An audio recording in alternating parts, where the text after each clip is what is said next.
Assalamualaikum warahmatullahi wabarakatuh. Perkenalkan, nama saya Desi Nur Andriani, NIM A4 2017-0065, mahasiswa semester 8 Prodi Pendidikan Biologi Universitas Muhammadiyah Surakarta.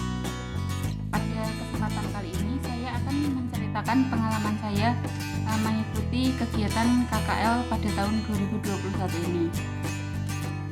Pada tahun ini, kegiatan KKL yang diselenggarakan oleh Prodi Pendidikan Biologi Universitas Muhammadiyah Surakarta dilakukan secara berbeda dari tahun-tahun sebelumnya. Kegiatan KKL tahun ini dilakukan secara virtual karena mengingat kondisi yang masih dalam masa pandemi COVID-19, sehingga KKL tidak bisa dilakukan secara langsung, mengamati objek secara langsung. Sehingga KKL virtual ini dilaksanakan menggunakan media daring seperti Zoom meeting. Adapun rangkaian kegiatan KKL yang dilakukan secara virtual ini dilakukan berbagai macam kegiatan. Yang pertama itu ada kegiatan nobar atau nonton bareng. Nobar ini kita nonton secara bersama-samaan melalui aplikasi Zoom meeting. Yang pertama itu nonton bareng tentang video keanekaragaman hayati Indonesia, yang isi dari video itu menceritakan tentang Indonesia yang memiliki keanekaragaman hayati yang beragam, dari mulai flora, fauna hingga mikroba, sehingga menjadikan Indonesia itu sebagai mega biodiversity country. Adapun video yang kedua itu membahas tentang perisai di pesisir Minahasa. Video kedua ini menceritakan tentang ekosistem pesisir di Minahasa yang meliputi terumbu karang, hutan mangrove, padang lamun yang beragam, sehingga menjadikan ekosistem pesisir itu tempat bagi biota-biota laut. Tema video nobar ketiga yaitu eksplorasi Pulau Karimun. Tujuan dari eksplorasi pada Pulau Karimun ini yaitu untuk pengoleksian tumbuhan-tumbuhan untuk pengayaan pada Kebun Raya Batam, sehingga Kebun Raya Batam ini diharapkan dapat menjadikan tempat konservasi untuk penelitian, pendidikan maupun tempat wisata yang bermanfaat di kemudian hari.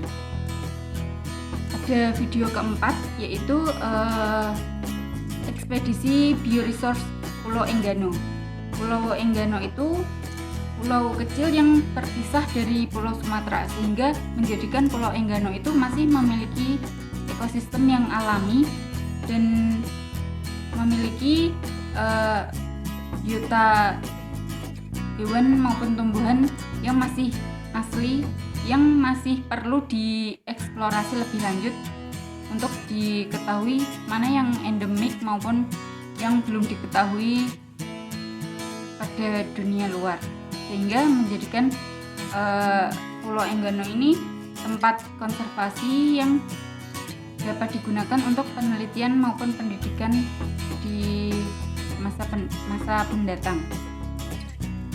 Video nobar yang kelima yaitu tentang ekspedisi bioresource di Pulau Sumba. Pulau Sumba itu merupakan bagian dari Walase, sehingga percampuran antara Asia dan Australia menjadikan flora dan fauna itu memiliki ciri khas yang berbeda dari pulau-pulau di Indonesia lainnya, sehingga memiliki ciri khas yang endemik di Pulau Sumba.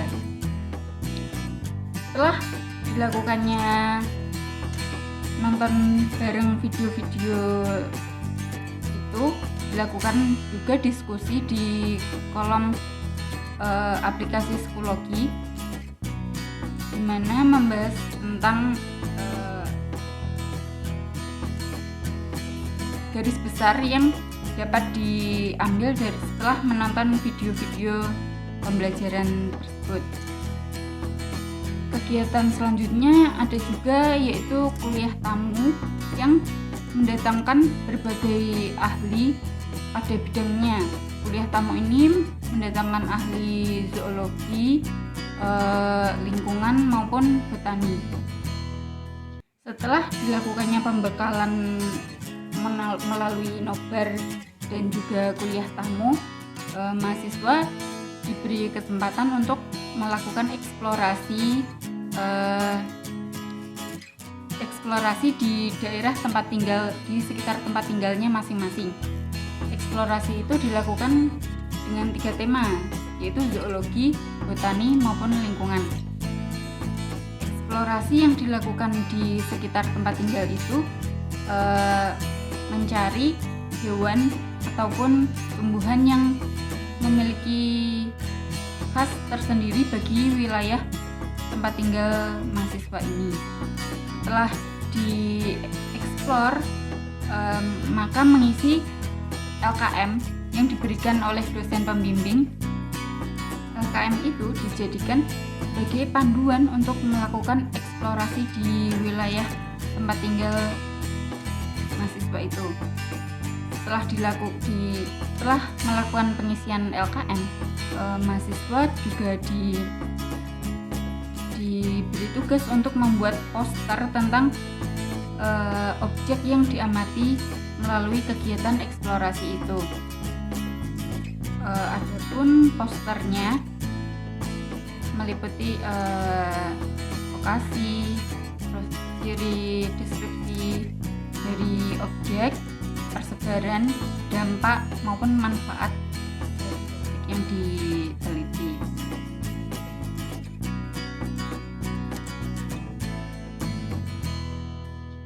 Poster yang saya buat memuat objek tentang sapi atau dengan nama ilmiah Bos-taurus.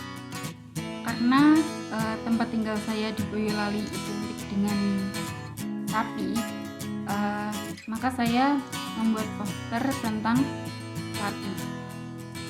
Boyolali sendiri dikenal dengan kota susu, sehingga banyak olahan susu sapi yang terkenal di Boyolali. Selain sapi juga ada olahan berbagai macam daging sapi dan juga kulit yang dimanfaatkan sebagai oleh-oleh khas dari Boyolali. Kesan dan pesan saya mengikuti kegiatan KKL virtual ini yaitu dengan mengikuti kegiatan KKL virtual ini, saya mendapatkan banyak sekali pengetahuan baru dan juga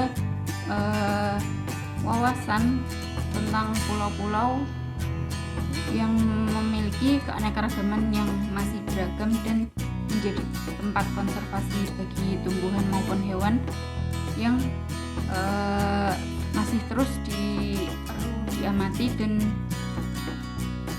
dilestarikan. Pesan saya untuk kegiatan KKL yang akan datang, semoga bisa lebih optimal lagi, dan jika semoga masa pandemi ini sudah berakhir sehingga kegiatan KKL bisa dilakukan seperti tahun-tahun sebelumnya secara langsung, sehingga mahasiswa lebih mudah memahami dan dapat melihat secara langsung lokasi-lokasi konservasi ataupun kegiatan dilaksanakan secara optimal. Cukup sekian saya menceritakan tentang kegiatan KKL secara virtual ini. Apabila ada kekeliruan dan salah-salah kata, saya mohon maaf. Wassalamualaikum warahmatullahi wabarakatuh.